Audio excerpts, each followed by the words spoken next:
Itu menurut Quran. Nanti setelah Ibrahim menyembelih anaknya, ya ketaatan walaupun akhirnya tidak disembelih. Karena Ibrahim itu taat terhadap perintah Allah untuk menyembelih anaknya sehingga anaknya diganti domba, maka datanglah reward, ya kan? Datanglah kabar gembira, yaitu akan lahirnya Ishak. Nah, kalau di Bible ini ceritanya rancu. Saya lihat ceritanya kacau balau. Jadi Ishak itu disembelih ketika Ismail sudah ada. Di situ dikatakan ambillah anakmu yang tunggal. Kalau anaknya tunggal berarti Abraham seharusnya baru punya satu orang anak. Baru bisa dikatakan tunggal. Kalau sudah punya adik, bagaimana bisa dikatakan tunggal? Atau punya abang, bagaimana bisa dikatakan tunggal? Karena yang dikatakan ini anak Abraham, bukan anak Sarah atau Hagar. Menurut kepercayaan Yahudi, keturunan dari ayah. Jadi ketika diambillah anakmu, berarti Ismail. Tidak bisa dilupakan, Ismail tidak bisa dikatakan bukan anak Abraham, nggak bisa. Karena dia keturunan Abraham. Bentar, belum selesai Mbak. Ini saya belum selesai. Kerancuan berikutnya kalau Anda baca di dalam kitab Kejadian 21 ayat 13 dan seterusnya. Ketika Hagar diusir, ya. Lalu Abraham meletakkan sekribat air dan roti beserta anaknya di atas pundak Hagar. Lihat nih, ini kerancuan ini. Ismail lahir pada saat Abraham umur 86 tahun, Kejadian 16 ayat terakhir. Ishak lahir pada saat Abraham umur 100 tahun, Kejadian 21 ayat 4. Ya kan? Selisih antara Ismail dan Hagar 14 tahun. Waktu pengusiran itu Ishak setelah disapih. Berarti orang anak disapih itu umur 2 tahun. Berarti Ismail diusir itu ketika berumur 16 tahun. Bagaimana mungkin anak ABG ditaruh di pundak ibunya? Itu yang jadi masalah. Coba diperhatikan Mbak di situ Mbak. Enggak pernah meneliti itu? Pernah kok, pernah. Nah, pernah. Saya udah sampai kayak mau tamat baca-baca Alkitab. Jadi Masya Allah. Itu rancu enggak? Bentar, menurut Mbak rancu enggak itu? Rancu semakin banyak saya baca Alkitab, kok semakin saya yakin Islam benar. Nggak tahu otak saya kenapa ke situ. Mantap. Karena gini, satu posisinya Isa kan nggak pernah terakhir menjadi anak tunggal. Yang pernah menjadi anak tunggal kan Ismail sebelum kelahiran Ishak. Pun dalam kekristenan suka disebut bahwa anak perjanjian itu adalah Ishak. Padahal pada surat Kejadian 17 ayat 18 itu selalu disebutkan bahwa permintaan kehidupan itu, bahwa Abraham itu memintanya kepada Allah itu hanya Ismail yang diperkenankan hidup di hadapan Allah. Dan pada ayat Kejadian 17, 19 dan 20 ini sebenarnya ada yang ketukar menurut saya. Karena bukan nggak didengarkan Tuhan, tapi berbicara tentang doanya Abraham, jawabannya di 17, 20 tentang Ismail, aku telah mendengarkan permintaanmu itu.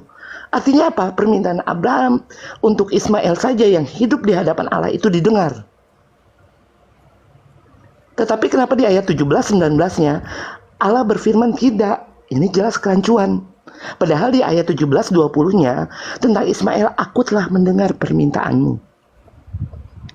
Pun tentang siapa sih yang disebut anak perjanjian, kan udah jelas.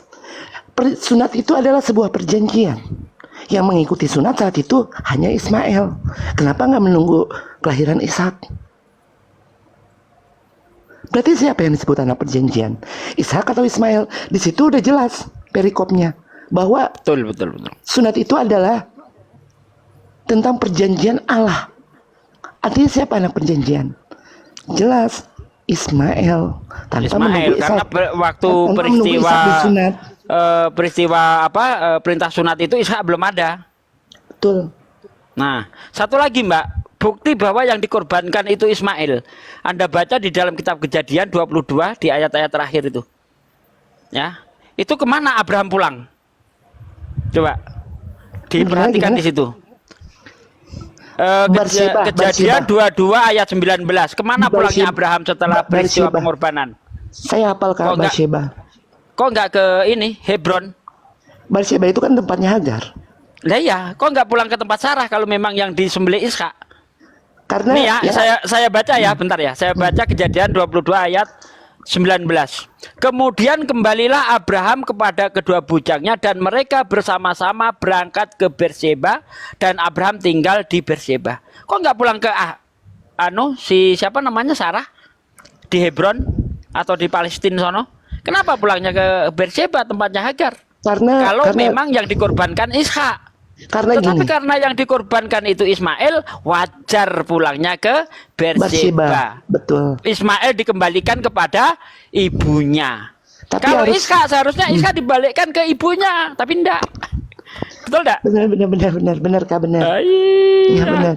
Karena gini Kak, banyak orang Kristen gak mengakui bahwa Allah dan malaikat lebih cinta Hagar daripada Sarah. Kan udah jelas, ketika mereka 2 kali berselisih, yang diceritakan itu Hagar bukan Sarah. Kemana tuh Sarah ketika berselisih? Kenapa di dalam Alkitab itu diceritakan tentang Allah dan malaikat yang sedang berpihak ke Hagar? Kemana tuh Allah sama malaikat? Kenapa nggak menceritakan Sarah?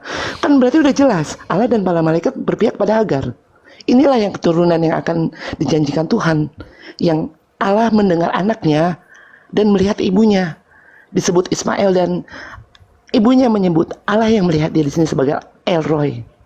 Itu jelas. Sedangkan maaf, saya nggak menjelekan ini ya Kak, nggak menjelekan kekristenan atau nggak menjelekan mentang-mentang ini bekas agama saya, kan saya juga posisi saya masih Kristen sekarang. Jadi gini, kan udah jelas banget di dalam perjanjian lama di kitab Kejadian dijelaskan kan Sarah hampir jual diri. Itu salah satu yang membuat akhirnya dia hampir menjual diri sama Firaun, akhirnya hampir gempa. Sedangkan Hagar adalah wanita yang benar-benar taat menuruti perintah Abraham dan Allah. Itu perbedaannya, keimanannya. Betul. Terus kedua juga ini noise Randy, noise. Ini harus dulu. Ya, lanjut. Ini harus diakui sama orang-orang Kristen bahwa yang anak yang dicintai Allah, yang didengar Allah adalah Ismail. Makanya artinya Allah mendengar. Dan yang dilihat adalah Hagar. Kenapa yang dilihat adalah Hagar? Karena Hagar sampai memberi Allah yang melihat dia di sini sebagai El Roy. Sedangkan apa sih hadiah buat Sarah dari Allah? Sedangkan hadiah Allah buat Hagar adalah sumur Lahai Roy. Gitu artinya Tuhan memang berpihak banget sama Hagar. Dan banyak orang Kristen selalu menganggap, maaf ya, di keluarga saya aja ada yang menganggap bahwa Hagar itu keturunan babu. Hagar itu keturunan pembantu. Itu bukan anak yang dijanjikan, bukan dari Hagar, melainkan dari Sarah. Jadi kalau kita kembalikan, itu kan hanya doktrin manusia. Kalau kita kembalikan di Alkitab, Allah dan para malaikat lebih berpihak ke Hagar. Hagar ini bukan keturunan pembantu, cuma dijadikan pembantu. Hagar ini princess. Maksudnya gini Ustadz. Maksud saya di dalam pandangan kekristenan selalu Hagar dipandang sebelah mata. Padahal Hagar ini aslinya anaknya Firaun. Princess dia. Princess ya, betul ya. Putri raja itu apa namanya? Princess kan? Iya. Dia itu bukan keturunan babu, bukan. Justru dia itu anaknya Firaun, dia itu. Cuma dihadiahkan oleh Firaun ya kepada Abraham sehingga menjadi pembantunya. Itu yang benar seperti itu.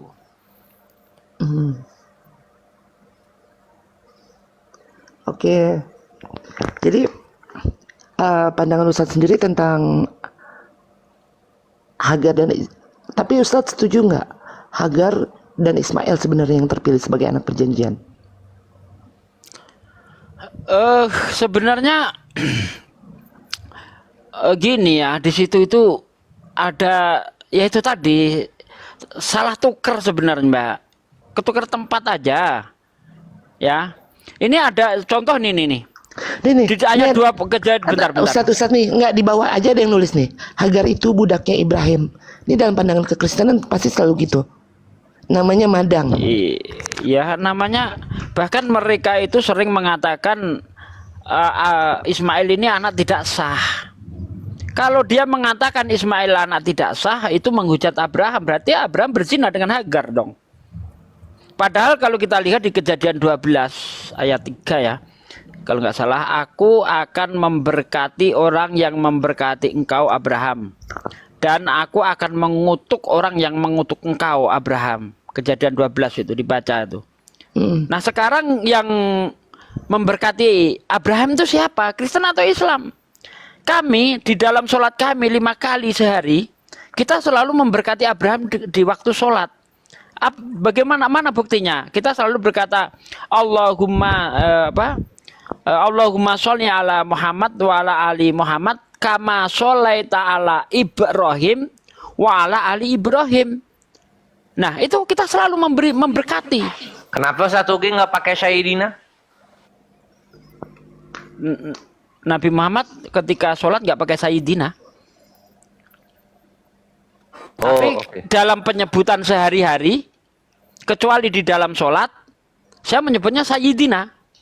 Tetapi karena solu kamaro aitumuni usolli, sholatlah sebagaimana kalian melihat aku sholat, maka ketika Rasulullah tidak menyebut Sayyidina, saya nggak pakai Sayyidina. Kecuali dalam bahasa sehari-hari saya pakai Sayyidina.